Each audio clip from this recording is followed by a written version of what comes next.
E aí galera, belezinha? Sejam bem-vindos a essa aula, eu acho que é a aula número 8, se não me engano, do nosso curso de Mecânica dos Fluidos 1. E eu venho já tentando construir aqui algum entendimento com vocês a respeito da natureza de um fluido em repouso. Então, esse momento do curso é o momento em que a gente vai começar a investigar um pouco mais assim, com um pouco mais de profundidade, com um pouco mais de detalhe, aquilo que acontece dentro de um fluido que está sujeito a um equilíbrio dinâmico de forças e, consequentemente, está parado. Eu até brinco e falo, poxa, parece muito entediante você olhar para um fluido em repouso. Que coisa chata, qual é a graça? Mas a grande verdade, velho, é que na mecânica dos fluidos as coisas podem ser muito surpreendentes. Então, assim, mesmo que um fluido esteja parado, vai chegar um momento desse curso em que você vai olhar assim para um exercício resolvido de engenharia, de projeto, de comporta, de barragem e falar, caralho, esse é o nível de profundidade que eu consigo extrair de um fluido que está parado. Então, tem muita coisa legal para a gente ver aqui, mesmo num contexto em que o fluido está em repouso. E é interessante porque nesse processo de investigar o que acontece com o fluido em repouso, a gente vai começar a definir conceitos muito interessantes. A gente ficou falando sobre pressão na última aula, eu tentei trazer essa ideia para vocês de uma maneira um pouco mais ampla que o entendimento do senso comum daquilo que chamamos de pressão. Então a gente viu que a pressão é uma tensão normal compressiva, a gente viu que a pressão é uma medida estatística do grau de colisão molecular de um meio numa superfície, E a gente viu a lei fundamental da hidrostática, que estabelecia que a pressão é uma grandeza física escalar que varia linearmente com a profundidade quando você vai entrando, afundando dentro de um fluido que está em repouso. Assim. Então, esses entendimentos a respeito da natureza de pressão, eles vão agora ser utilizados para a gente poder construir coisas mais significativas em cima disso. Eu comentei na última aula que a estática dos fluidos ela abria duas linhas investigativas interessantes para a gente nesse contexto de um curso de graduação em engenharia de mecânica dos fluidos, que seria a parte de manometria e a parte de análise de forças sobre superfícies submersas. Na aula de hoje eu quero ver se eu falo sobre essas duas abordagens, esses dois aspectos que são na verdade derivações lógicas daquilo que entendemos como estática dos fluidos. Então, sem mais delongas, porque se deixar fico aqui até amanhã filosofando e divagando, assim, é da minha natureza, eu vou começar aqui a definir coisas, eu vou diminuir a minha cara, colocar aqui no cantinho, e a gente vai começar a construir junto alguns entendimentos a respeito de manometria. Então eu vou começar definindo aquilo que eu chamo de manometria. Quando a gente pensa na palavra manometria, eu acho que a primeira coisa que vem na nossa cabeça é a ideia de um manômetro. Talvez assim os alunos de engenharia já devam ter ouvido falar em manômetro. Já ouviram falar, galera? Manômetro? Essa palavra é comum para vocês, O manômetro é um dispositivo que a gente usa para medir pressão, mas ele se baseia nessa ideia daquilo que a gente chama de manometria, que é uma área de investigação assim que eu poderia definir da seguinte maneira: é uma sub-área da estática dos fluidos, ainda nessa visão aristotélica de definir as coisas, separar e pôr em caixinha, porque a nossa cabeça é muito limitada e precisa de caixinha. Vamos então aceitar esse fato, Como diria Raul, Somos seres humanos ridículos, limitados, que só usamos 10% da nossa cabeça animal. Então vamos reconhecer esse fato e vamos usar isso a nosso serviço. Então seria uma sub-área da estática dos fluidos que se baseia na lei fundamental da hidrostática, que a gente viu na aula passada, para estimar a pressão. Deixa eu fechar aqui meu WhatsApp, que toda hora apitando essa porra. Para estimar a pressão em pontos específicos de linhas de fluido em repouso. Essa é a definição que eu gosto, assim, que eu acho que faz sentido de manometria. Eu nunca sei se fica bom preto, azul. Eu tenho esse problema sério, assim, com esse quadro virtual, assim. Alguma coisa em mim, velho, tem esse apelo da psicodelia. Eu quero pôr um monte de cor aqui, saca, velho? Às vezes eu fico meio gastando um tempo enorme pensando qual vai ser a melhor cor para colocar aqui nesse título. Quando às vezes isso pode ser irrelevante, mas eu não sei. Eu acho que sempre existe uma relação estética, assim, velho, entre aquilo que a gente pega do mundo pelos sentidos e aquilo que a gente consegue entender dele pela razão. Então, assim, a beleza é importante, muito importante. Enfim, isso seria a minha definição inicial de manometria, uma área da física que está dentro dessa área que a gente chama de estática dos fluidos, né, que vai olhar para aquilo que acontece para um fluido em repouso, que se baseia na lei fundamental. Tudo que envolve estática dos fluidos, no fundo, se baseia nessa lei. Essa lei ela é a base de tudo que a gente vai construir daqui para frente. Então a ideia de que a pressão é uma grandeza que varia linearmente com a profundidade como consequência do fato do peso do fluido se manifestar na direção da gravidade, e é por isso que essa coisa acontece, né? Isso vai gerar muitas consequências, né? E a gente vai usar isso no contexto de manometria para tentar estimar a pressão em pontos específicos de linhas de fluido em repouso. Então, deixa eu pegar aqui a minha canetinha. É natural que você faça na sua cabeça, até mesmo por uma questão assim de estar acostumado com esse uso da palavra, entre manometria. Nossa, tá horrível isso daqui. A primeira vez que eu vou escrever no começo do dia assim, é sempre muito confuso para mim. Porque eu tenho uma tendência de escrever com uma folha meio que inclinada, e isso não dá certo para essa mesa, assim, então é uma outra forma de escrever. Mas enfim, deixa eu tentar fazer aqui uma coisa mais razoável. Vai ter uma relação assim entre manometria e a ideia que a gente chama de manômetro. Então essas coisas vão estar relacionadas. O que é o manômetro? É um dispositivo que a gente vai usar para medir pressão que se baseia nessa ideia de manometria. Eu separei aqui uma figurinha para a gente poder ilustrar o que eu estou de fato querendo falar aqui com vocês. Tá? Em docência, disciplinas, mecânica dos fluidos 1, primeiro semestre de 2020, aula 8, manometria. Então aqui a gente tem uma figurinha que o Zezão desenhou para mim, meu brother Zé. Deixa eu colocar ela aqui menorzinha, porque não precisa de ser tão grande assim. Sei lá se tá bom esse tamanho. Agora ficou muito achatadinha. Eu acho que rola de entender aqui. Tá perfeito. Então nessa figurinha aqui, galera, a gente tem nesse recipiente verde um fluido A. Aqui eu teria uma pressão PA desse recipiente. Se esse fluido for um gás, né, as variações de pressão com a profundidade, até chegar nesse ponto aqui que eu vou chamar de 1, elas são muito pequenas. Se for um líquido, podem ser muito significativas. Então, o que vai ditar se as variações de pressão vão ser significativas ou não com relação à profundidade vai ser basicamente o peso específico do material, tá? Mas enfim, vamos considerar que PA é a pressão, né, aqui, ó, no centro do meu recipiente que contém o fluido A. E aí, aqui em azul teria um outro fluido que seria um fluido manométrico. É um fluido que a gente conhece já as características dele, a gente conhece o peso específico dele, e a gente vai usar isso a nosso serviço para que ele seja um auxiliar na determinação de pressões em pontos que são desconhecidos. E aqui eu teria um ponto 2. Tá? Aqui eu tenho pressão atmosférica, atuando do lado de fora do meu manômetro. E aí, esse dispositivo aqui, ele pode ser utilizado para você entender a relação das pressões aqui, porque o grande lance é você observar essa superfície livre, aonde está essa interface que separa os dois fluidos. E aí, se esses dois caras, 1 e 2, estão na mesma altura, né, o que você vai ter é que eles devem estar numa mesma pressão, né, uma mesma pressão ali. A questão é o seguinte, a gente pode pôr aqui P1 igual a P2, está na mesma altura. A questão é como a gente vai usar esse fato para poder inferir sobre coisas que a gente não conhece. Então olha que interessante assim, a pressão P2, no fundo, é a pressão atmosférica, que eu vou chamar de PATM, que está bem aqui em cima, mais a pressão vinculada a esse peso aqui de fluido até chegar em 2. A gente viu na lei fundamental da hidrostática que a pressão varia linearmente com a profundidade. Então, esse excedente em relação à pressão atmosférica, que vai chegar aqui no ponto 2 e balancear a pressão no ponto 1, vai ser a pressão atmosférica mais o tanto que ela varia até chegar aqui de acordo com a profundidade. Então, se o fluido manométrico tem um peso específico, lambda m, esse cara vai ser P atmosférico mais lambda m, do fluido manométrico, que multiplica Hm.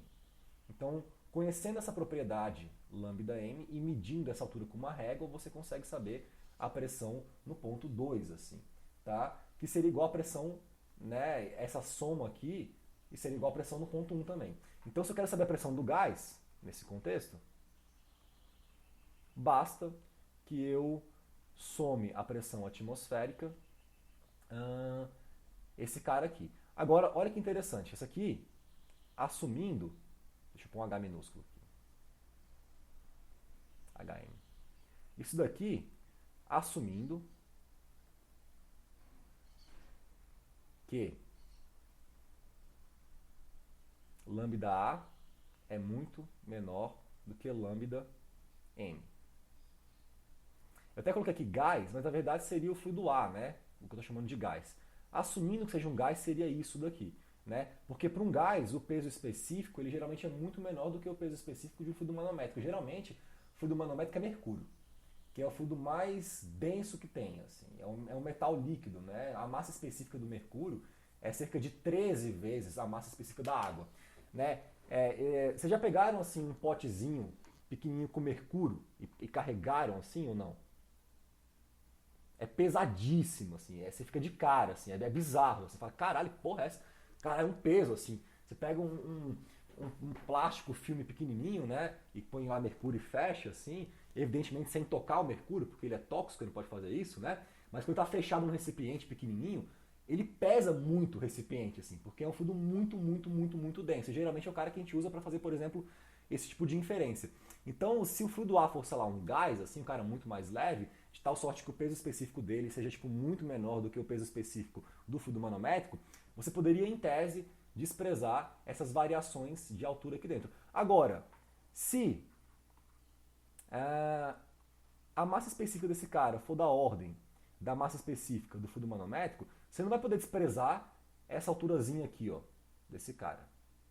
E aí, uma coisa interessante é o seguinte, que essa pressão no ponto 1, nesse contexto, seria diferente daquilo que eu estou chamando da pressão, sei lá, em A. Porque tem uma diferença ali de altura entre o centro geométrico desse balão que contém um fluido A e o ponto 1. Tem uma alturazinha aqui HA. Se eu quisesse uma precisão mesmo para inferir a pressão em A, como que vocês fariam, galera? Então, como que você colocaria uma expressão para pressão em A em função das alturas? A pergunta é a seguinte, uma expressão para esse cara em função dos pesos específicos, das alturas da figura e da pressão atmosférica. Pronto. Qual seria essa expressão aqui? Segundo vocês. Reflitam.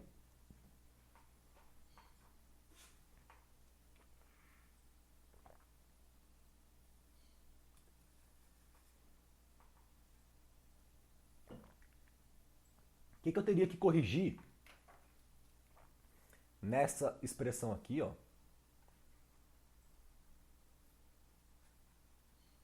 Que foi feita assumindo isso daqui. Opa, foda-se, isso daqui.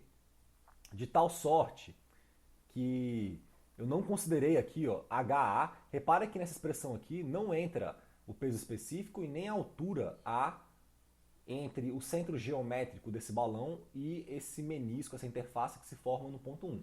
Não entra aqui, porque eu estou desprezando o peso aqui dentro. Se eu quisesse considerar, como eu faria para chegar nesse cara aqui? Alguma ideia? Professor, eu acho que você coloca PA é igual a PATM, aí repete assim o segundo termo, só que em função de A, tipo, acho que é gama, né? Gama HA mais gama MHM. Perfeito. Agora, é quase isso. A questão é o sinal. A questão é o sinal. Porque você veja que quando eu vou da pressão atmosférica, eu vou descendo, eu vou somando. Se eu chego em 1 e tem que voltar a subir, eu teria que subtrair. Você percebe que é isso. Você segue um caminho de uma linha de fluido em repouso e soma e subtrai em função de estar afundando ou subindo. Mas você soma e subtrai sempre gama vezes altura. Você fala alguma coisa, Matheus?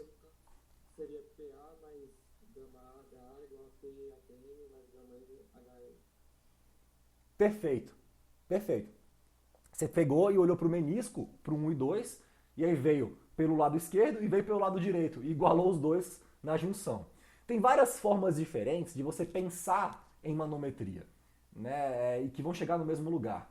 Eu sempre gosto de pensar em termos de seguir um caminho.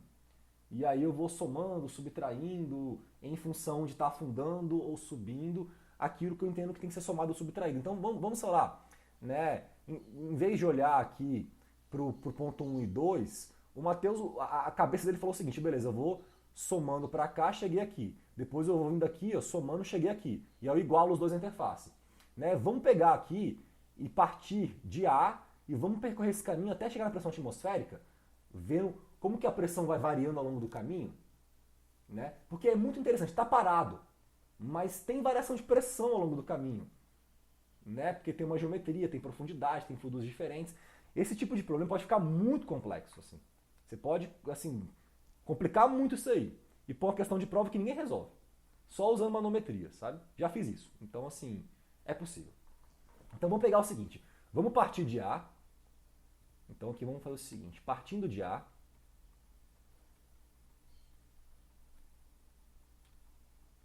e indo até a pressão atmosférica. Então, deixa eu ter aqui PA.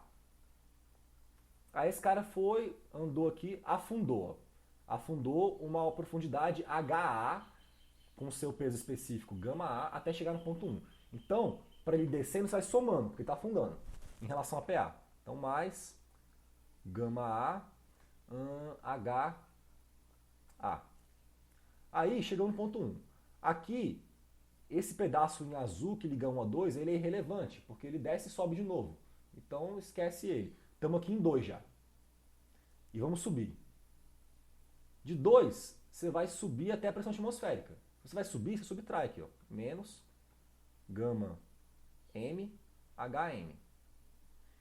Isso daí eu cheguei aqui em cima. Então, onde é que eu cheguei? Cheguei na pressão atmosférica. Veja, assim, parece bobeira, mas não é bobeira, velho. Se você passa para... Esse aqui é o raciocínio de você pegar a pressão em A e você vai andando até chegar na atmosférica.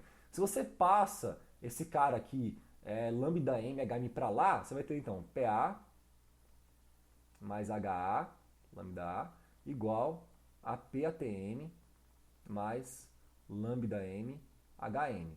Veja, é a mesma coisa, obviamente, a mesma equação, só passei um cara para um lado. Mas é como se eu tivesse mudado o raciocínio. É como se eu estivesse vindo pela esquerda até chegar nessa superfície comum, em que os dois pontos estão à mesma altura. Depois eu venho pela direita, pela pressão atmosférica, e chego no mesmo ponto e falo, a pressão em 1 é igual a pressão em 2. Porque esses caras são na mesma profundidade. Esse cara aqui é pressão em 1, esse cara aqui é pressão em 2. Então, assim, eu chego no mesmo lugar partindo por caminhos diferentes. O importante da manometria é você conseguir navegar dentro da linha do fluido em repouso, né, investigando, caminhando, sei lá, percorrendo junto esse caminho com a pressão. E olhando o que ela está experienciando ao longo do caminho. Se você vem pela esquerda, pela direita, chega no mesmo ponto, ou vem só pela esquerda e vai até a pressão atmosférica, ou vem na pressão atmosférica e desce até o gás, tanto faz. Só respeite a regra de que se eu estiver afundando eu somo pressão, se eu estiver subindo eu subtraio pressão. E as pressões na mesma altura são iguais. Veja, isso é a lei fundamental da hidrostática. Beleza, galera? Alguma dúvida? Não? Ótimo. Eu vou passar depois uma lista para vocês fazerem de manometria. Tá? Vou pôr no meu site e tal, para vocês treinarem isso. Não vou gastar aqui muito tempo mais falando sobre isso, porque eu queria agora começar a investigar uma parada muito legal com vocês, que é a questão de forças atuando sobre superfícies submersas, que eu acho que é mais interessante, que vai estar vinculada a essa parte mais aplicada da engenharia, de cálculo, projeto e dimensionamento de barragens e comportas, que é um negócio muito bacana. Então, eu separei uma figurinha aqui para falar para vocês o seguinte. Eu queria, antes de começar a entrar nesse assunto, discutir bem rapidamente com vocês aqui a natureza de um carregamento mecânico numa superfície que está ali afundada dentro de um contexto de um fluido que está em repouso. Então, aqui eu peguei uma figurinha que o Zé fez para mim, para mostrar uma coisa interessante. Aqui eu tenho essa natureza, acho que cabe bem aqui, está muito grande. Acho que se couber aqui vai ficar legal. Não, brother, me ajuda aqui, velho. É isso. Top. Forças hidrostáticas sobre superfícies planas. Aqui eu tenho, velho, em verde o que seria um líquido, tá? E aqui, evidentemente, esse espaço que contém o líquido seriam as paredes do meu recipiente. Assim. Então, você observa o seguinte, que o fundo do meu recipiente, ele está todo a uma mesma altura, uma mesma profundidade. Então a pressão ali, ela é a mesma em todos os pontos. a pressão seria o carregamento distribuído que eu tenho nessa superfície. Vocês fizeram mecânica 1. Em mecânica 1, né, que em algumas universidades, assim, para quem não é da UNB e está vendo a gente no YouTube, geralmente é um curso que chama-se estática, sei lá, alguma coisa assim, tá? E aí você vai investigar esse carregamento mecânico que se estabelece em vigas, geralmente, estruturas, treliças, pontes, etc., para poder avaliar, depois, assim, com algum entendimento de resmate, né, resistência dos materiais, assim, se aquela estrutura ela vai comportar aquele carregamento ou não. Então a gente fica muito tempo investigando carregamento, esforços, estruturas e tal. E a gente aprendeu lá que tinha carregamento concentrado e carregamento distribuído, né? E a gente geralmente representava o carregamento distribuído em termos de uma resultante que estava num ponto específico. As mesmas ideias vão se aplicar à estática dos fluidos. A questão é que quem vai gerar agora o carregamento vai ser um fluido que está parado e vai ser o peso dele. E isso vai ser regido pela lei fundamental da hidrostática, porque um fluido é um material muito interessante no qual a pressão varia linearmente com a profundidade. Mas a pressão aqui é o carregamento distribuído. É a força por área que atua de maneira distribuída numa superfície. Então, no fundo de um recipiente, né, que está contendo ali um fluido em repouso, a gente tem esse carregamento uniforme. Agora, nessa parede aqui inclinada, como a altura está variando ao longo da profundidade, repare que é como se a gente tivesse aqui um carregamento que não é uniforme, ele varia uniformemente. Então, assim, essas setinhas representam a intensidade da força por unidade de área atuando localmente naquela parede. Lembrem-se da definição de pressão, é uma tensão normal, compressiva. Então, a setinha sempre vai ser normal à parede que está inclinada, e no contexto de uma parede que tem a sua altura variando com a profundidade, esse carregamento também varia linearmente com a profundidade.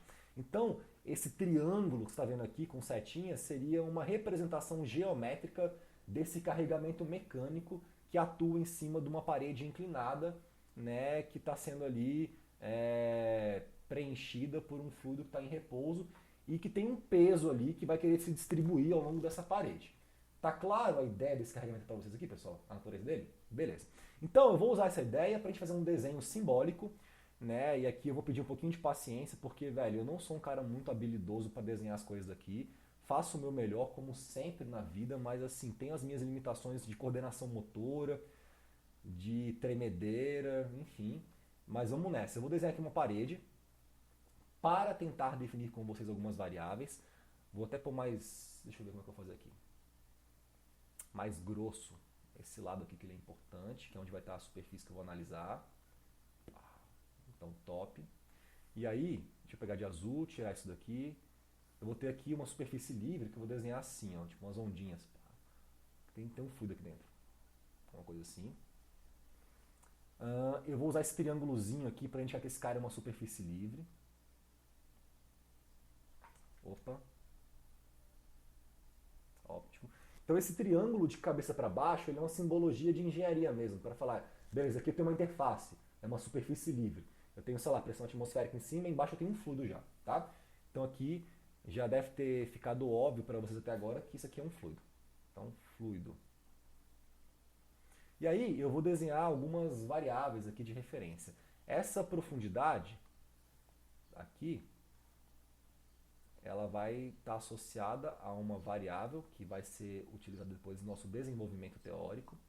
Então essa parte que a gente vai desenvolver expressão, deduzir coisa, que é mó barato. Né? Então a profundidade H meio que total. Agora, se eu pego um ponto qualquer aqui, ó, um ponto aqui arbitrário, que está na profundidade Hzinho, eu vou fazer o seguinte. Como é difícil desenhar reto isso aqui, velho. Mas tá legal. Então tem esse pontinho aqui, que está numa profundidade Hzinho, que é diferente do Hzão. Hzão é a profundidade total desse cara. Então um pouquinho Hzinho. E a pressão aqui, em Hzinho, ela é a pressão atmosférica, mais o peso específico desse cara, vezes H. Aqui em cima eu tenho o PTM. Beleza? Eu vou definir um ângulo aqui θ, que vai ser importante. Então, a princípio, eu vou fazer uma dedução que vale para uma parede inclinada. Esse fluido aqui, só para ficar claro, ele tem peso específico lambda, então para a gente definir tudo direitinho, fluido lambda, essa seria a expressão para pressão no ponto H, e eu vou definir dois pontos aqui, um ponto A e um ponto B, ponto A e um ponto B, e aí, essa superfície seria a minha superfície submersa, é em cima dela que eu vou fazer uma análise para tentar estimar a força resultante dessa distribuição de pressão em torno da superfície e seu ponto de aplicação. Então, assim, primeira ideia importante dessa análise. Para a gente, o que a gente está mirando, o que a gente está buscando aqui é determinar a força resultante e o ponto de aplicação. São as informações que a gente vai utilizar para, no futuro, construir diagramas de corpo livre e avaliar como esses esforços vão se distribuir numa superfície submersa.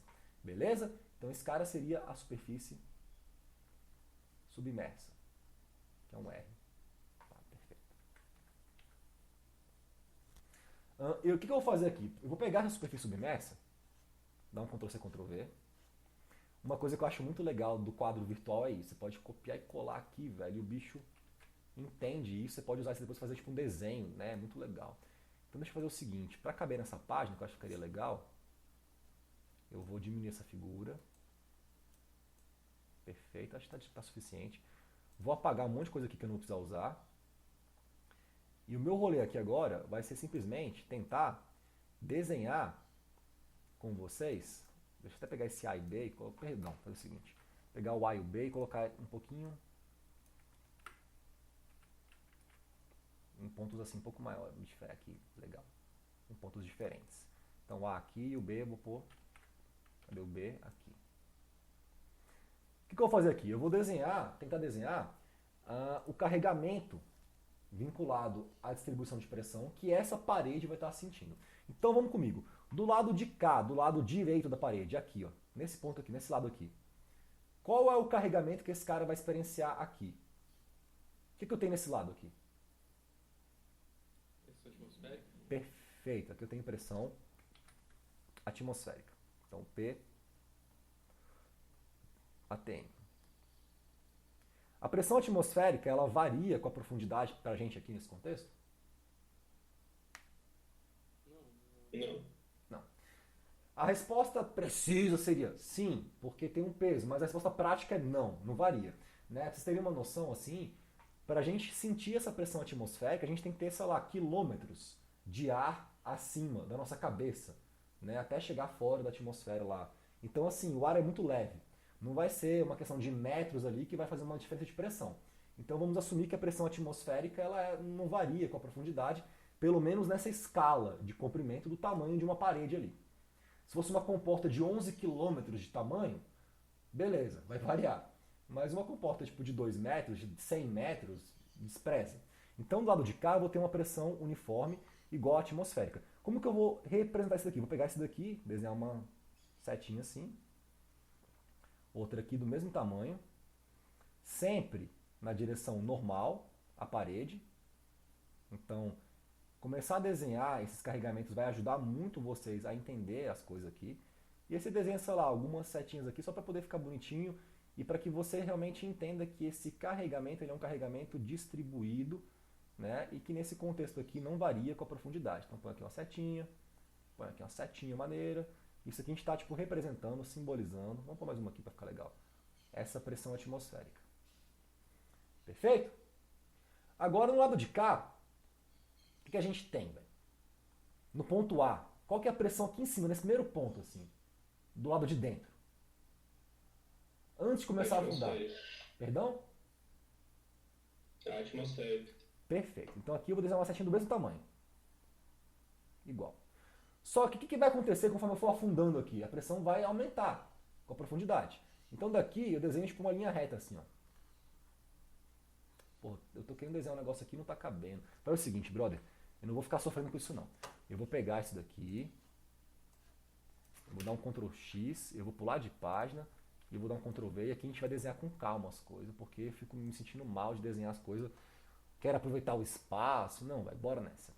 Tá certo. Então aqui eu vou desenhar essa linha aumentando com a profundidade. Até chegar nesse ponto aqui, sei lá. Isso aqui é meio simbólico, né? Deixa eu pôr um pouco mais pra cá. Depois eu apago as bordinhas. Então aqui embaixo eu tenho uma pressão já que é tipo bem maior que a atmosférica. Né? E ela vai aumentando linearmente com a profundidade. Isso aqui seria um desenho assim, bem legal, da distribuição de esforços que essa superfície estaria sujeita simplesmente pelo fato de estar ali interagindo com um fluido em repouso, que tem um peso e tal, no seu lado de dentro. Então aqui seria fluido. É tudo muito torto, velho. Eu tô ficando tonto de escrever assim, tão torto as coisas. Fluido. Perfeito. Agora é o seguinte, isso daqui, o que a gente tem, se a gente olha, deixa eu tentar fazer de verde para ficar legal, e fazer com uma linha menorzinha, e fazer isso aqui. Se eu pego e traço uma linha aqui, ó, suponha que isso aqui esteja meio que paralelo, você vai observar que essa região aqui, ó, ela vai se anular com essa região aqui. Perfeito? Então, nos dois lados, um esforço meio que comum ali. Então, eu não preciso considerar a pressão atmosférica nesse caso. Eu poderia representar essa figura de uma maneira muito mais simples, com uma setinha que fosse isso aqui, ó. Faço um desenho assim, tapo a parede, e aí eu pego de azul e desenho um carregamento interno equivalente, que seria só a parte vinculada ao fluido. Ou seja, eu não vou considerar aqui, para minha análise, a influência da pressão atmosférica. E isso aqui é uma coisa que o pessoal tem um pouquinho de dúvida. Quando eu considero a pressão atmosférica, quando que eu não considero? Ora, você considera quando fizer sentido considerar, quando ela estiver contribuindo ali com os esforços, quando ela não estiver se anulando dos dois lados. Né? Então, de repente, eu poderia ter um contexto no qual eu poderia ter, sei lá, tipo, vácuo de algum lado, e aí eu teria, sei lá, de um lado pressão atmosférica e do lado de dentro algum vácuo no qual ele não fosse ali se balancear com a pressão atmosférica, e aí eu teria que de fato considerar ela. Então, assim, é importante que vocês entendam que a pressão, velho, o que ela quer é comprimir as coisas, velho, de todos os lados possíveis. E uma superfície tem dois lados. Ela está submersa aqui e esse lado aqui, né? Geralmente, na maioria dos problemas de engenharia, você não vai ter que considerar pressão atmosférica. Então, isso daqui seria uma consequência do fato da pressão atmosférica agir dos dois lados. Eu posso até colocar aqui tipo um sinal de igual, bem grandão assim. Isso aqui seria igual a isso daqui, né? Isso como uma consequência da pressão atmosférica atuar dos dois lados. Então, bom, consequência do fato da pressão atmosférica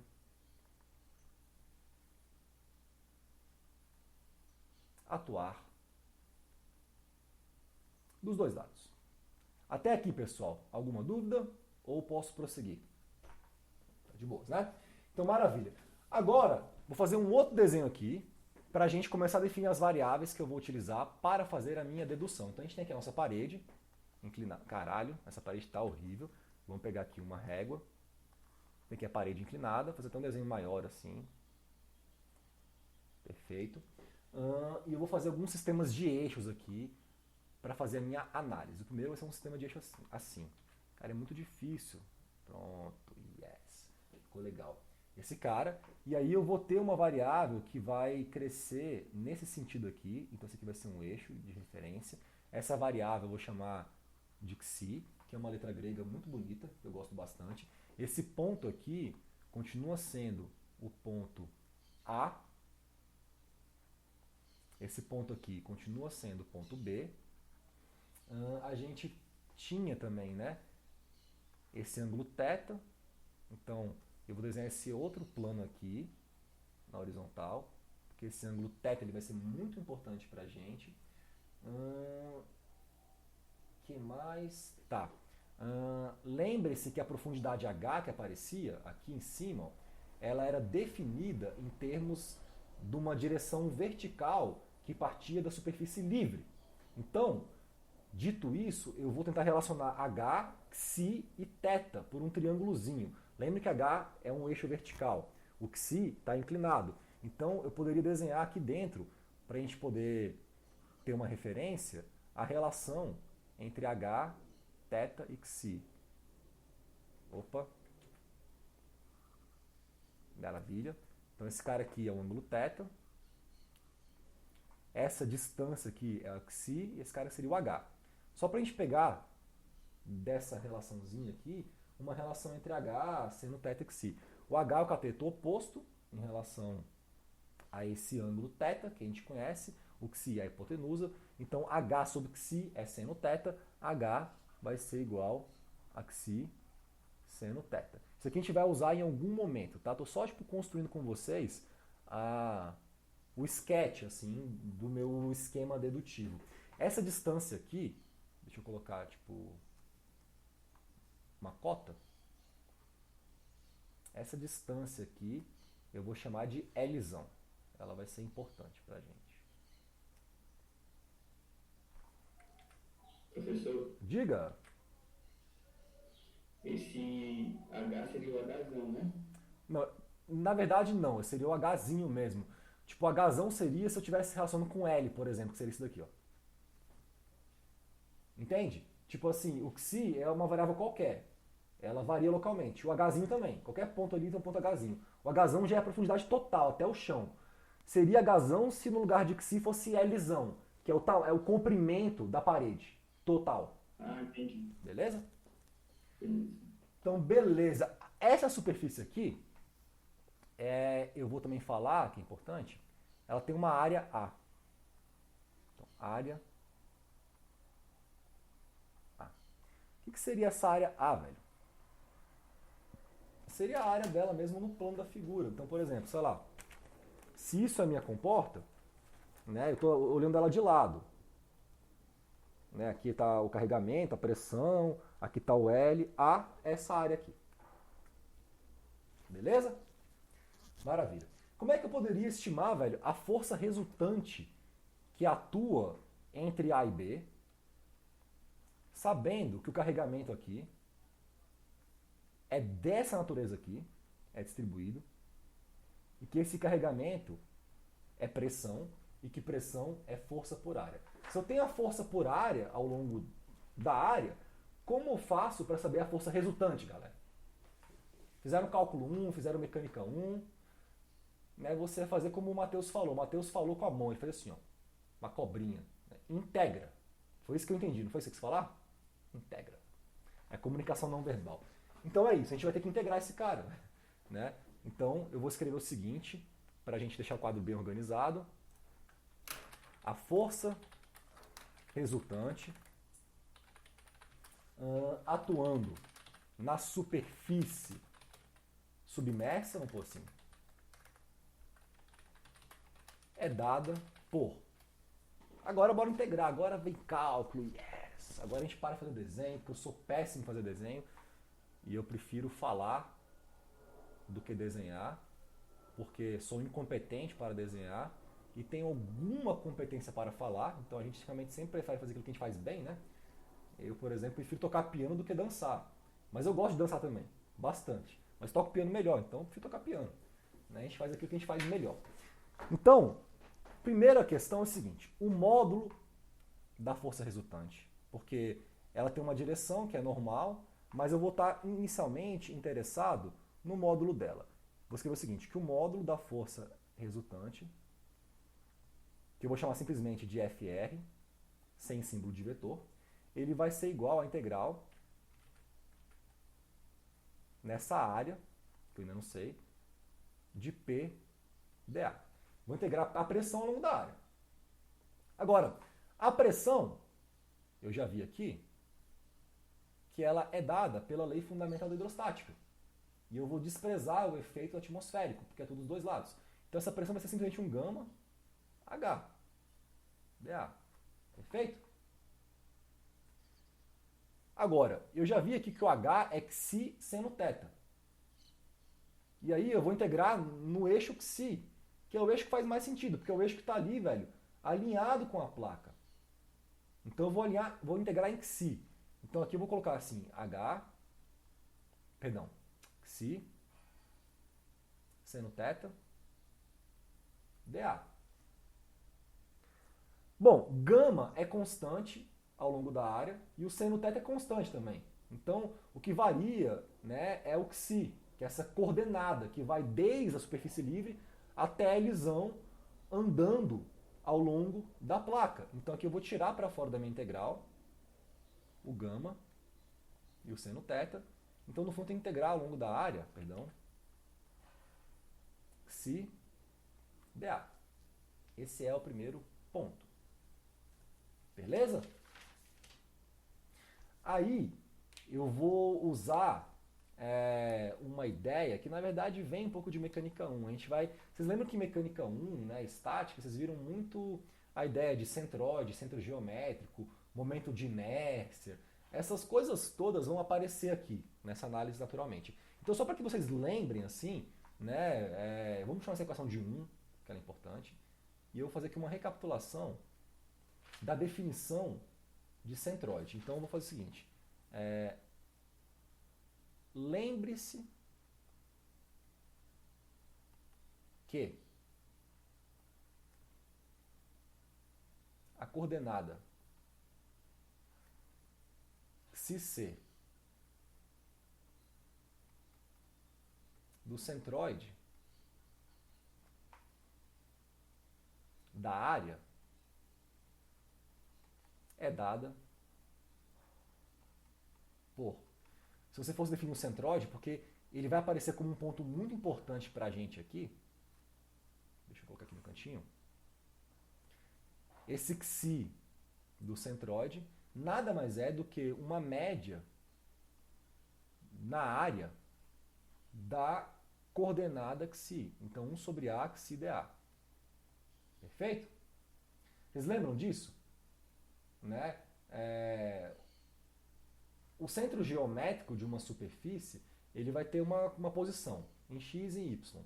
Se eu quero saber a posição em x ou a posição em y, basta que eu integre x dA e divida pela área, integre y dA e divida pela área. Essa média na área é o ponto que a gente chama de centroide assim, da figura. Tá?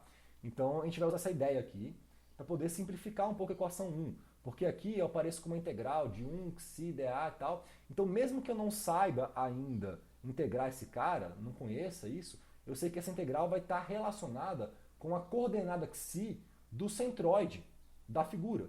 Então se eu uso 2 em 1, o que eu vou ter... Já estou morrendo de calor já aqui agora, velho. É complicado esse esquema de clima, né, velho? Como eu estava morrendo de frio, agora estou morrendo de calor. Deixa eu tirar o casaco aqui. A gente não consegue se concentrar direito, velho, quando a gente está sentindo muito desconforto físico. É difícil, velho. Então, calor, dor, fome, atrapalha um pouquinho. Olivia, pega o casaco aí, neguinha. O dog tá aqui vendo a aula do meu lado, assim, pra variar, assim. É muito engraçado. Esse cachorro é muito engraçado, velho. Enfim. Vou pegar 2 e vou tacar em 1. É muito louco o meu cachorro. Ele é doidão demais, velho. Faz cada cara que eu fico de cara, velho. Queria muito saber o que ele tá pensando, assim, velho. Bom, se eu pego 2 em 1, eu vou descobrir que essa força resultante ela vai ser lambda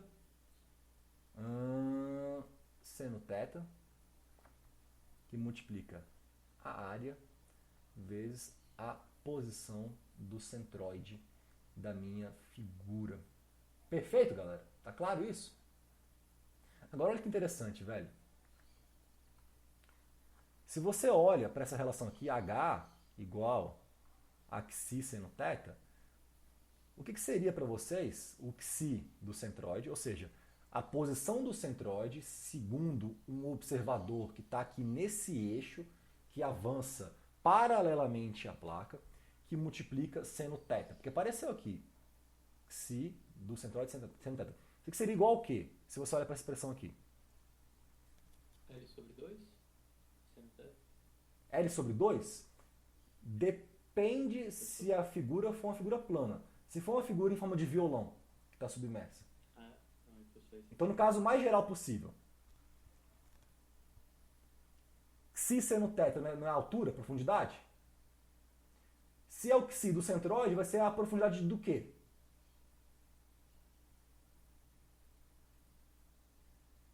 Do próprio centroide, exato.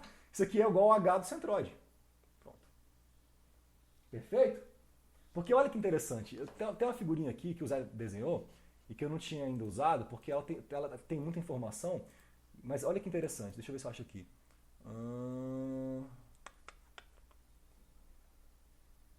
Acho que é esse daqui. Não, não é essa aqui não, essa aqui eu mostrei pra vocês. Cadê essa parada, brother? É essa aqui. Se a figura for esse daqui, brother. Ó, tem aqui a figura submersa. Se a minha parede tiver esse formato aqui, o centroide vai estar tipo em L sobre 2, vai estar em um ponto qualquer. Mas não importa onde está. O que importa é que sabendo a profundidade H do centroide e calculando a pressão naquele ponto, usando gama H, centroide, e multiplicando pela área, eu tenho a força resultante. Né? Olha só. Daqui, se eu pego essa figurinha, essa equação, perdão, e junto com essa informação, o que eu vou ter é uma equação muito simples e intuitiva que vai falar o seguinte, que a força resultante atuando numa superfície submersa, não importa o quão complexa ela seja em termos de forma, né, vai ser simplesmente, velho, gama H do centroide vezes a área. Então, assim, o centroide é um ponto fundamental. Ele é um ponto de síntese. Ele é um ponto que resume tudo. Se você sabe a profundidade do centroide da figura submersa, basta você avaliar a pressão naquele ponto e multiplicar pela área que você vai ter tipo, a força resultante atuando na superfície submersa. Beleza? Isso é muito importante, assim. Muito importante mesmo. Então é isso, velho. HC. Agora tem outra questão que é importante. Qual que é o ponto de aplicação dessa força? E isso vai ser um pouquinho mais complicado, vai dar um pouquinho mais de trabalho da gente poder investigar.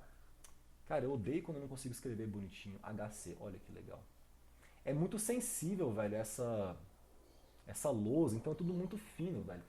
Eu toco piano, meus dedos tipo abrem, apertam, assim, eu tô acostumado com coisas mais intensas, velho. E aqui é tudo muito fino, assim, eu me sinto muito incompetente.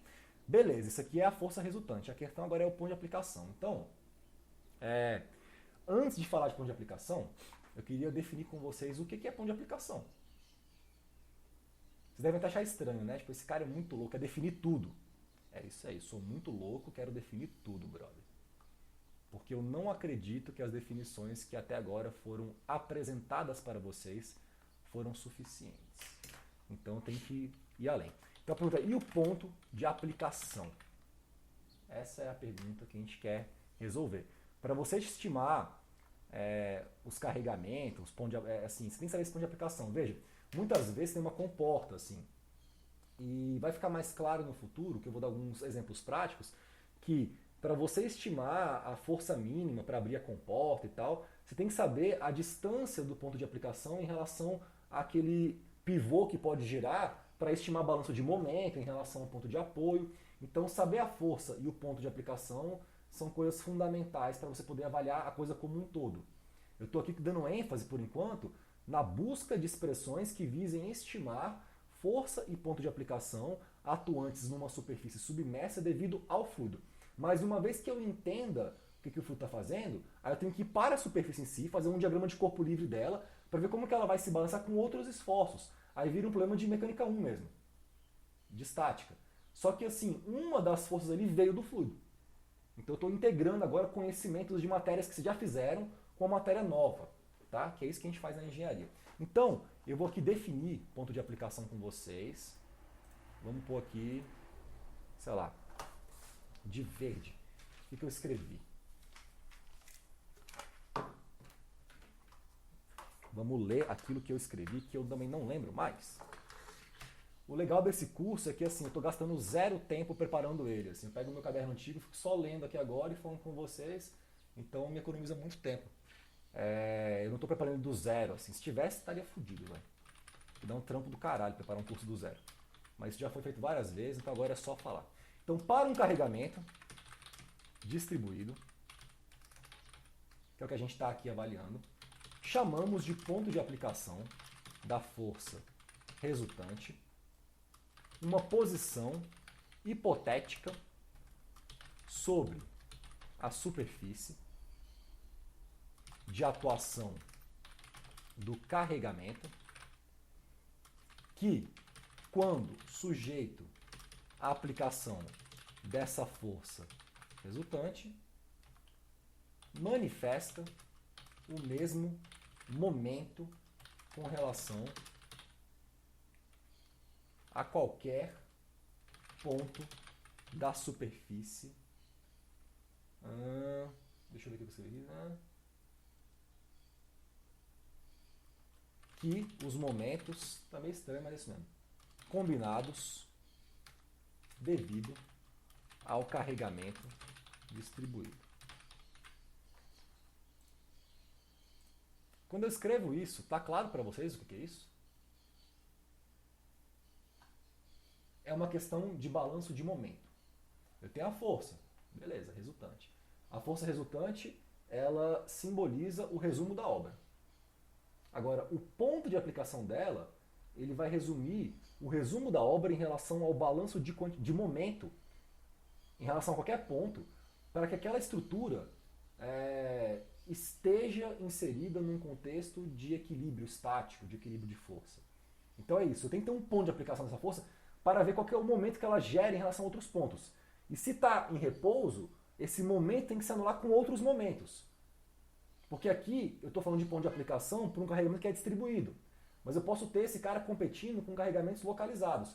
E para que esse ponto de aplicação da força resultante seja de fato esse ponto de aplicação, ele tem que balancear, né, os momentos com os momentos associados a forças localizadas ali em outros pontos. Então é uma questão de momento, no final das contas. Beleza? E aí, olhando para essa definição, eu vou usar ela para a gente poder, a partir dela, descobrir uma expressão para estimar o ponto de aplicação dessa força resultante, galera. Então deixa eu pegar aqui e usando essa definição, deixa eu tirar minha régua, eu vou ter o seguinte, que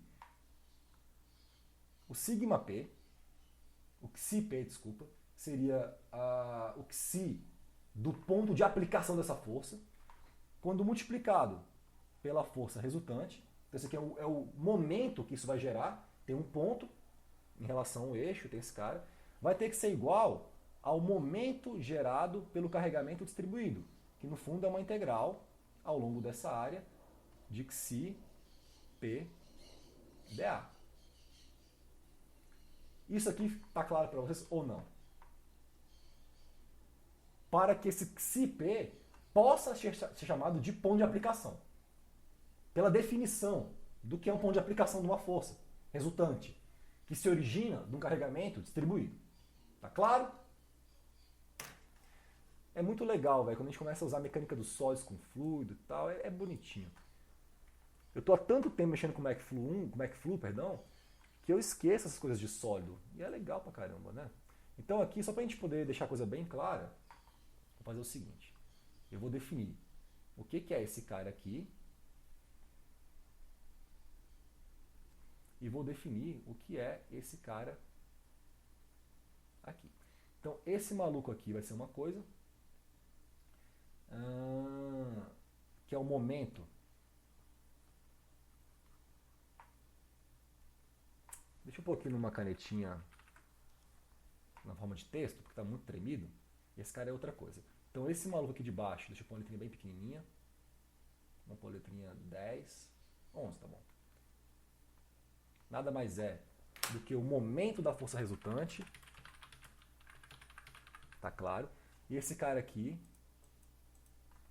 seria, vou deixar mais fácil assim, momentos combinados devido ao carregamento distribuído. Que carregamento distribuído é esse? É pressão hidrostática. Esses caras têm que se balancear para que esse cara possa ser considerado, né, o ponto de aplicação. Então aqui eu vou puxar uma setinha e a gente vai continuar essa expressão. Eu vou ter que xi P, que multiplica a força resultante, vai ser igual a integral na área de xi. Já vi que essa pressão é lambda xi seno θ. Esse cara aqui é H, então gama H, falei lambda, mas é gama, perdão. Gama H é a pressão dA. Beleza? Eu vou tirar para fora da integral aquilo que é constante, então gama seno θ, perdão, beleza. Aqui eu vou ter integral na área de um psi quadrado dA. Isso daqui, velho, é um cara que já apareceu antes no livro de Mecânica 1 do Hibbeler, sei lá, se foi esse o livro que vocês usaram, não sei qual que foi. E ele tem um nome, e vocês provavelmente não vão lembrar, porque ninguém nunca lembra disso, e eu vou ter que recapitular isso, tá? Na próxima aula. Mas eu vou puxar uma setinha aqui e definir quem que é esse cara aqui, com texto. E aí vem a definição. Essa quantidade integral de psi quadrado na área é chamada de segundo momento de inércia, de área, segundo momento de área, perdão. Mas também seria sinônimo, porque a galera chama de várias coisas, né?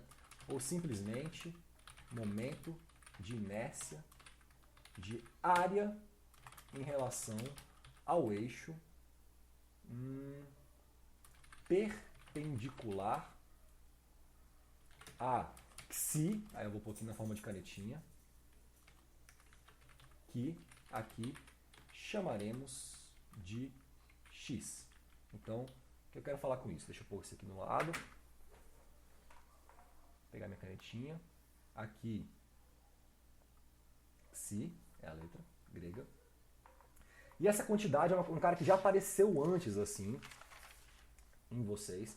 E vocês provavelmente não estariam, assim, ainda familiarizados. Eu fiz um desenhozinho aqui. Deixa eu ver se vale a pena desenhar ele pra gente poder falar sobre isso. Só um segundo, galera. Acho que vale a pena. Acho que não custa, assim, velho. Deixa eu ver. Tá. Vou fazer um desenhozinho aqui rápido aqui. Pra gente poder só falar rapidamente sobre esse cara aqui. Então imagina uma figura inclinada. Deixa eu colocar aqui agora de preto, com um pouquinho mais de grosseria essa caneta. Pronto, perfeito. Então imagine que essa é a superfície submersa. Vou pôr aqui de vermelho o meu eixo xi.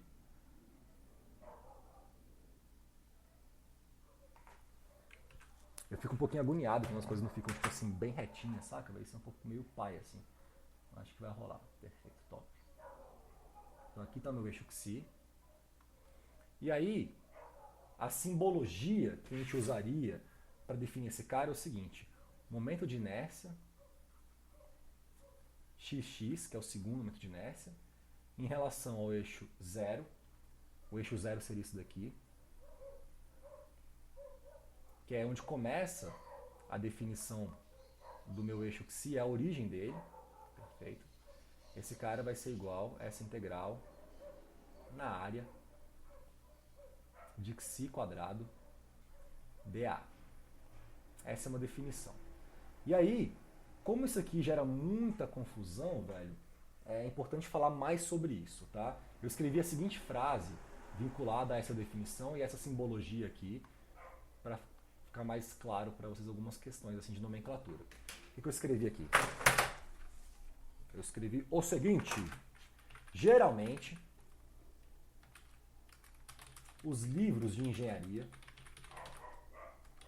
apresentam segundos momentos de inércia, que é o nome dessa variável, em relação aos eixos com origem no centroide e não com relação ao ponto zero. Ou seja, quando eu integro esse cara aqui ao longo da área, e estou integrando essa variável, que é a variável xi, e xi tem a sua origem bem aqui em cima, isso vai ser esse segundo momento de inércia em relação ao eixo zero. Agora, se você pega um livro de mecânica 1, de estática, e vai consultar uma tabela de momentos de inércia, esses momentos de inércia, por exemplo, o retângulo, que é base vezes altura ao cubo sobre 12. Vocês lembram dessa expressão BH ao cubo sobre 12? Lembram dessas coisas assim, vagamente? Essas expressões que vêm desses momentos de inércia, elas geralmente são definidas com relação a uma origem que está no centroide e não lá em cima. E aí existe um teorema que faz a transcrição disso, chama teorema dos eixos paralelos, no qual você usa esse cara para inferir um segundo momento de inércia de uma superfície em relação a um outro sistema de eixos que não seja aquele que está ali tabelado. Então, nesse curso, galera, a gente vai falar sobre tudo isso, assim, sobre esses momentos de inércia, sobre eixos paralelos, né? Porque eu acho que é importante revisitar. Eu vou dar exemplo de cálculo. Então, assim, para a gente começar esse lance do exemplo e ficar claro, e não ficar aquela coisa muito assim perdida, porque, porra, eu estou num procedimento tipo de deduzir expressões vinculadas à estática dos fluidos, querendo falar sobre a determinação de esforços, carregamentos e pontos de aplicação devido a essa pressão hidrostática que atua numa superfície que está ali submersa, e de repente, naturalmente, apareceu aqui, velho, uma integral. Cadê essa porra, velho? Uma integral de xi quadrado dA. E eu falei, essa aqui a gente chama disso daqui. Aí você fala, porra, eu não lembro, brother, assim, né? E nem lembra isso mesmo. E aí, de repente, isso acende na gente, velho, um monte de desconforto, porque a gente, às vezes, não lembra muito bem algumas coisas que a gente viu um tempo atrás, que aparecem aqui numa outra roupagem, e eu vou precisar falar de termos desses paralelos, eu vou precisar falar sobre isso. Então, assim, para não ficar aquela coisa, tipo, desconfortável, vamos ficar aqui falando sobre momento de inércia, sobre áreas, sobre centroides, para a gente recapitular isso tudo e conseguir depois conectar isso, linkar com a mecânica dos fluidos, tá? Eu acho que não custa, assim. Então, tá ficando, inclusive, bonitinho esse quadro, né, velho? Olha que coisa mais gracinha. Então, vamos aqui fazer uma separação e vamos falar um pouco mais sobre momentos de inércia diária. Para todo mundo fique confortável, assim. Eu poderia falar assim, não, mas isso aqui, vocês já viram, isso aqui é pré-requisito.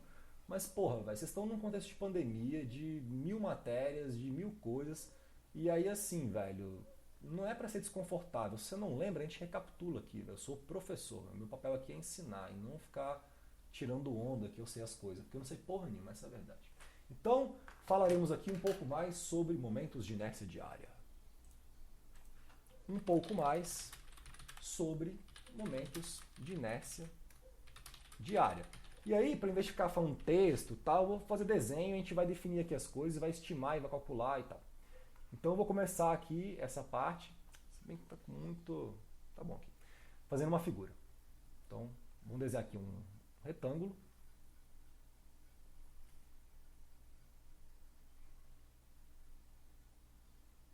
Finjam que isso aqui é um retângulo, tá? E aí, eu vou fazer o seguinte, eu vou pegar de vermelho e mais fino e vou tentar desenhar uma linha reta bem aqui no que eu entendo ser. Não, tá muito ruim. No que eu entendo ser tipo o centro geométrico dessa figura. Finge que é aqui. Então vai ter um ponto aqui, que eu vou chamar de centroide, que não tá muito ruim, mas enfim. Esse cara aqui é importante. Perfeito. Vou desenhar aqui um sistema de eixos. Caralho, volta pra minha régua. Eu tenho uma dificuldade, brother, com essa posição. Então finge que isso aqui é um eixo também no centro. E aí, isso aqui vai ser o meu centro geométrico, eu vou chamar de C. Centroide. Aqui eu vou chamar de Y. E aqui eu vou chamar de X, os meus eixos. Repare que isso daqui, esse cara está realmente no meio da altura.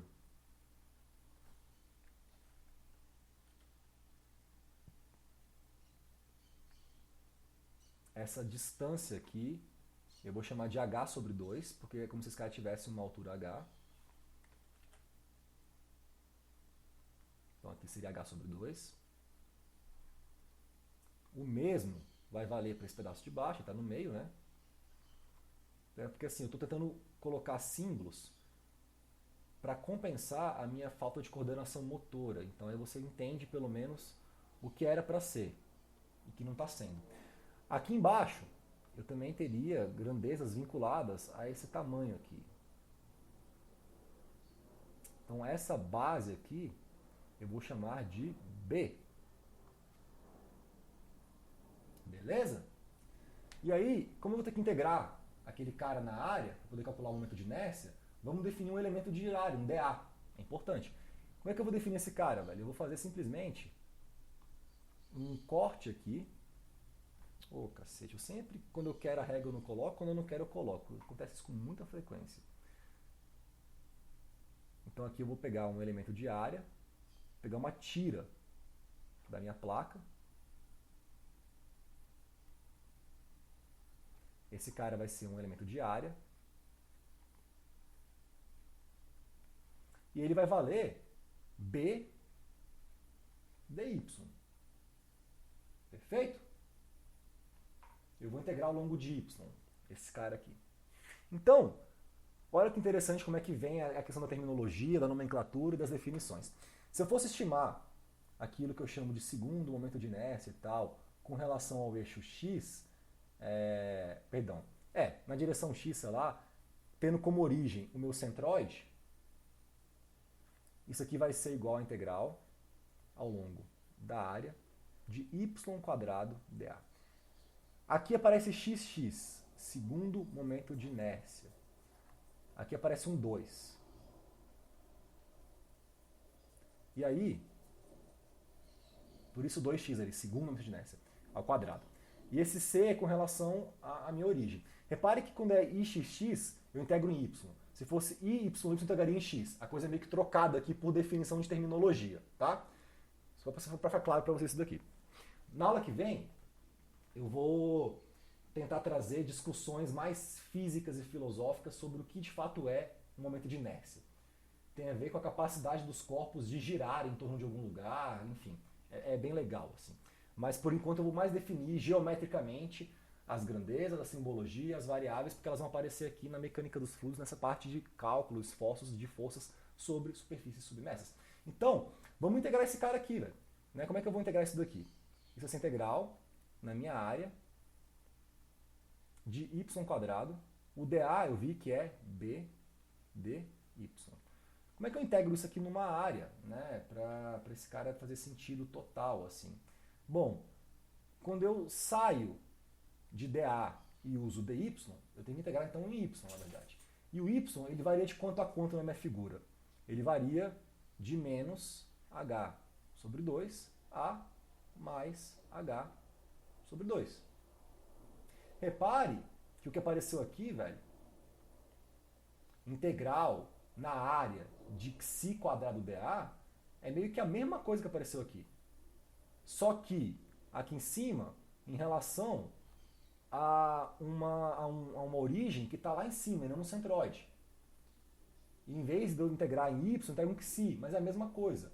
É uma grandeza que vai variando na mesma direção, né, da profundidade da placa em si, né, do plano da placa.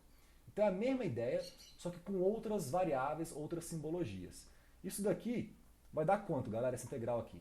Vai dar b y ao cubo sobre 3 avaliado entre menos h sobre 2 a mais h sobre 2. Se você substituir aqui as variáveis, você vai ter, tipo assim, olha só que interessante. H ao cubo, aí um 2 elevado ao cubo, esse cara aqui vai dar 8, não é isso? E aí depois multiplica por 3 aqui embaixo, vai dar 24. Só que esse cara aqui todo, velho, ele tem sinais de menos e tal, então vamos fazer essa coisa com calma aqui pra gente não confundir e não errar a besteira. Vou pôr b sobre 3 do lado de fora, um pouquinho em colchetes. Então eu vou ter no primeiro cara aqui h ao cubo sobre 8, que é 2 elevado ao cubo, menos h ao cubo sobre 8. Sempre que as coisas estão elevadas a expoentes ímpares e tem mais e menos, essa porra confunde para um caralho a gente. Então deixa eu pôr isso aqui e fechar no cantinho com uma régua, porque está muito no cantinho, aí fica tudo tremido. Então aqui eu vou ter menos com menos, esse cara vai dar mais. E aí no final, isso daqui eu vou ter b que multiplica 2 vezes h ao cubo sobre 3 vezes 8, que é 24.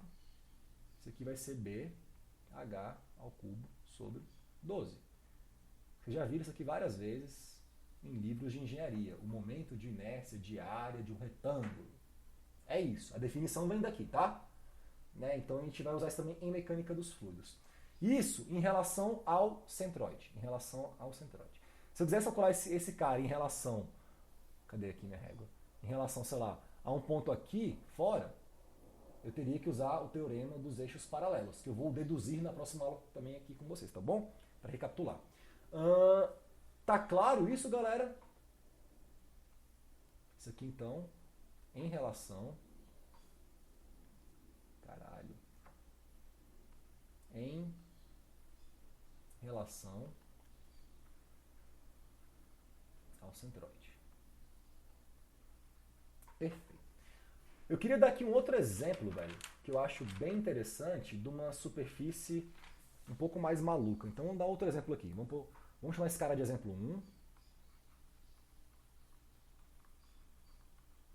Vamos dar aqui um exemplo 2 para a gente finalizar a aula de hoje. A aula que vem a gente continua falando sobre o teorema dos eixos paralelos e linkando isso com mecânica dos fluidos e dando um exercício e tal. Então deixa eu só pôr uma régua aqui para a gente falar do exemplo 2.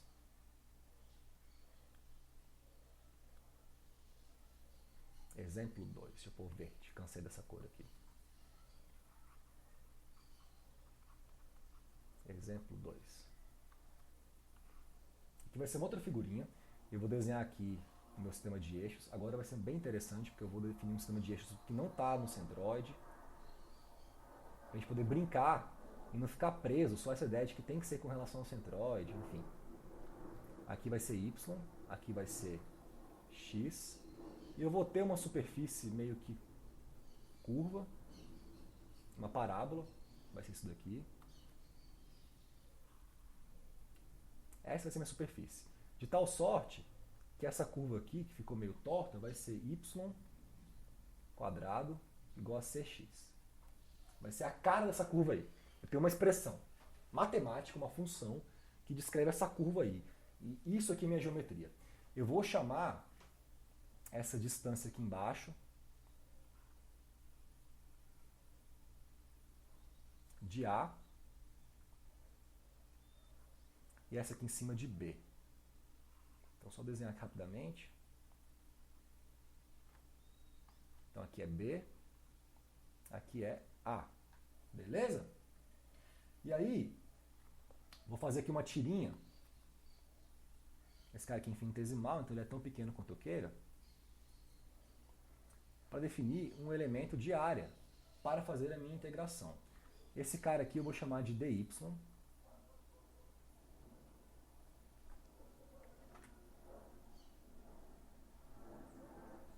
dy. E aí, eu vou até puxar esse desenho para ver se eu consigo colocar ele num canto aqui. Cadê o mouse? O mouse às vezes aparece, beleza. Vamos ver se eu consigo puxar só essa partezinha aqui. Consigo, top. Então isso daqui eu vou até aumentar esse slab aí, essa tira. Pôr uma canetinha um pouco maior, mais grossa. Esse cara estava pertencendo a uma superfície, uma coisa assim. Aqui era uma linha reta. E esse tamanho aqui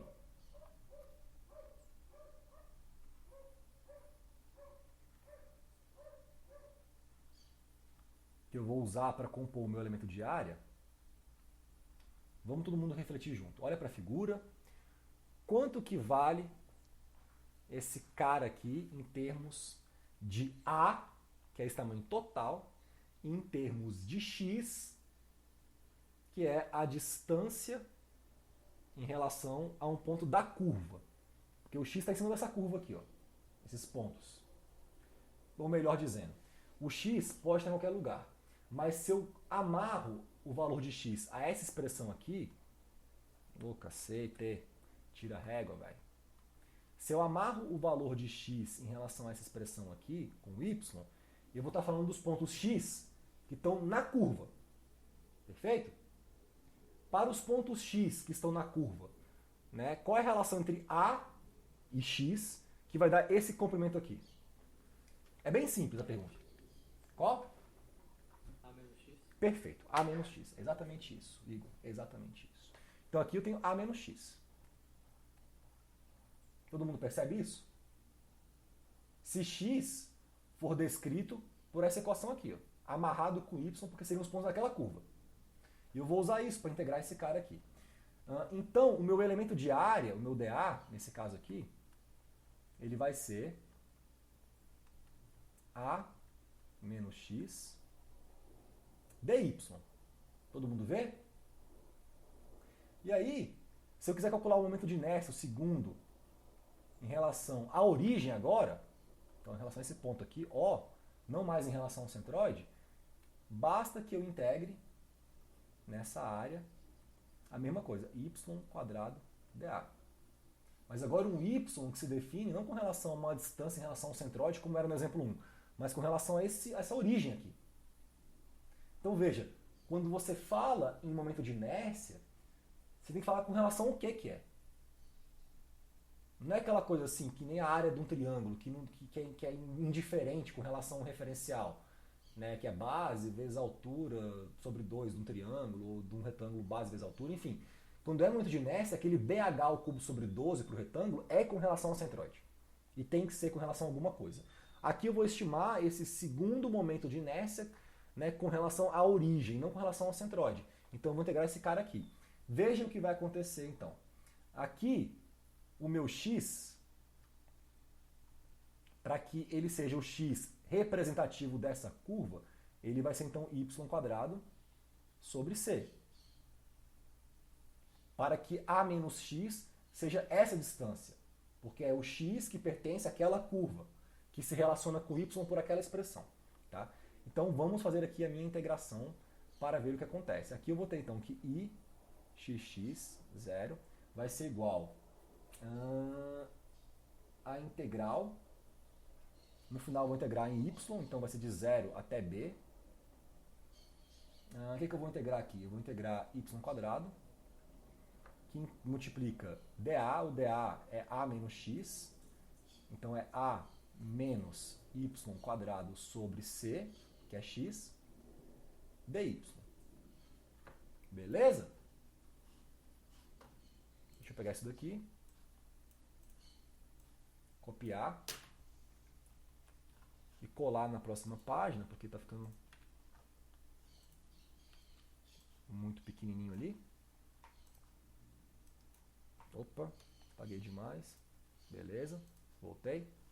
Então, vamos realizar essa integral, só para a gente se acostumar e treinar essa questão de momento de inércia, porque isso vai aparecer aqui no nosso curso, então a gente tem que realmente levar isso a sério. Né?